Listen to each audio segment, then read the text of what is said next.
This video is going to be discussing the principles behind framing and how we need to understand them as fundamental students or students who are just starting to learn Jiu-Jitsu, what the purpose of a frame is, and a few examples of where we can use them both offensively and defensively.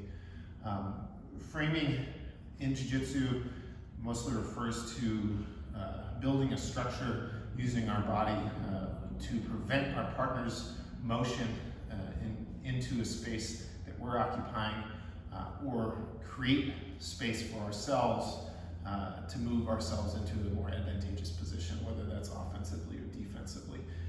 Frames are usually done with our arms, potentially our shins or our knees, to prevent our partner's motion or to restrict them from moving into a space that we want to use for ourselves. There are a lot of things that as beginners we think are structurally sound frames, completely extended arms or completely extended legs to prevent our partners from moving into space that we're currently occupying or want to occupy. But there are flaws that can be easily overcome by more experienced people when we are framing in this manner. So good examples of frames, a basic frame from side control, right? If my partner's in a pinning position in side control, right, he's trying to occupy the space closest underneath my elbows, tight to my upper body, tight to my torso, in order to move himself into a further advantageous position, or moving himself to attack my arms or my neck, right?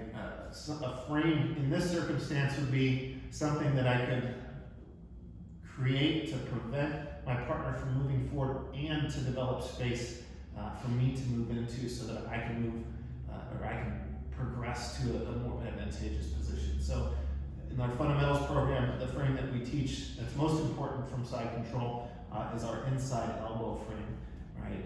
Elevating our hips, pushing our partner's head over top of our own to create space between our elbow and their hip, right? To frame against our partner's hip. Now, if he tries to sprawl out to deliver heavy pressure into us, right, we have this solid frame to prevent him from smashing our face, to prevent his hips from delivering pressure through to his shoulder to our upper body, right? Now, there's a difference between the frame using the elbow here and a frame using an extended arm, right? When I connect a frame with my elbow next to my forearm, on the very end of my forearm, to my partner's hip in this circumstance, right, what I've done is I've created a structure through the bone of my humerus from my elbow to my shoulder. Right? It's going to be very difficult for my partner to get through this frame, to break through this frame, as opposed to if I add a joint in there, which would be my elbow. That would be posting my hand here. Right? While his hips are further away, I'm using more muscle here than I am structure.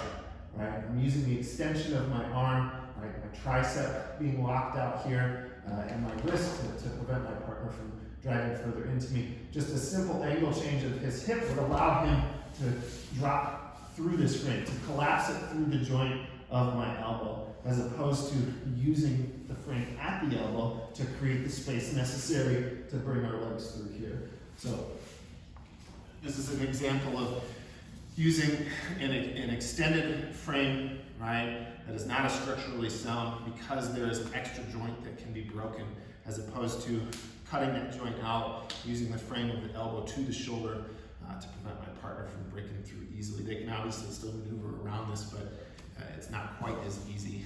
Similar example here from a mount. Right. Common beginner technique, or not technique, beginner mistake is to press with their arms here. Again, I've moved my partner further away from me, yes, but our structure is somewhat broken in that my bottom arm has created space between my elbow and my ribs. My partner can take up to remove that frame. They can also pretty easily move to the outside of this frame. That creates a path all the way down toward my shoulder to move into my back. Whereas if I keep those elbows bent, or at least keep the angle away from that completely 180 degree angle of an extended arm, right, where my elbows are locked in tight to my side. I'm not pushing my partner as far away from me, but I am able to limit his progress forward and limit his ability to move into an attack position on my bottom side arm. So limiting his control of my back through a bent elbow across the hip, and limiting his ability to extract my arm from the bottom side in order to progress himself toward more submissions or a potential back take on that side.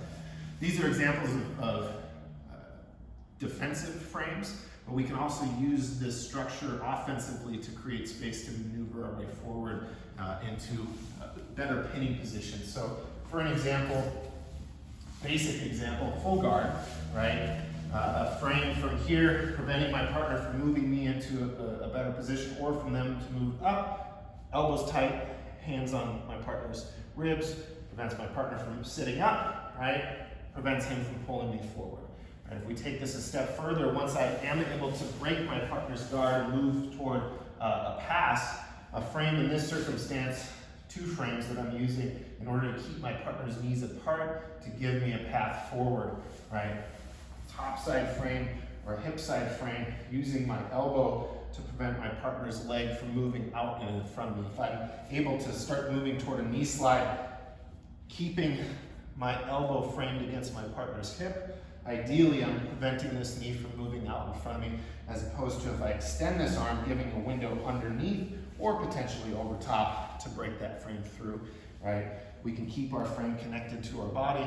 We can prevent our partner by using that frame that's reinforced by our own body, our own hips, our torso to move into a more advantageous position.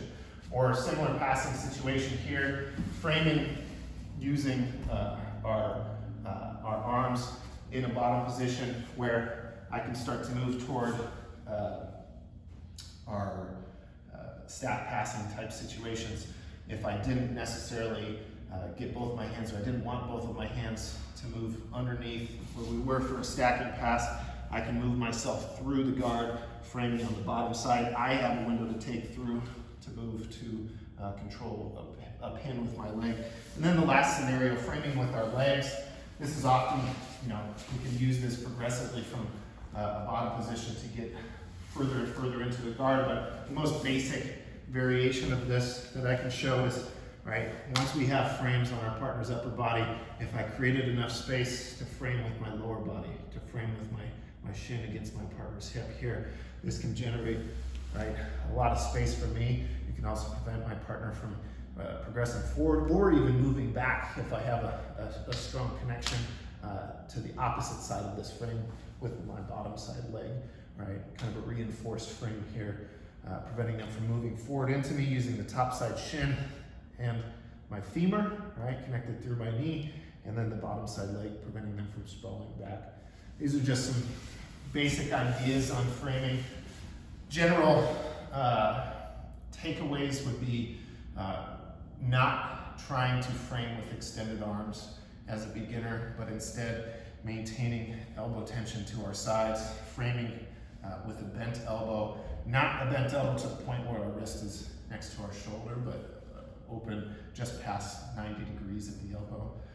And then using those frames to move ourselves either out of danger or in toward a more advantageous position.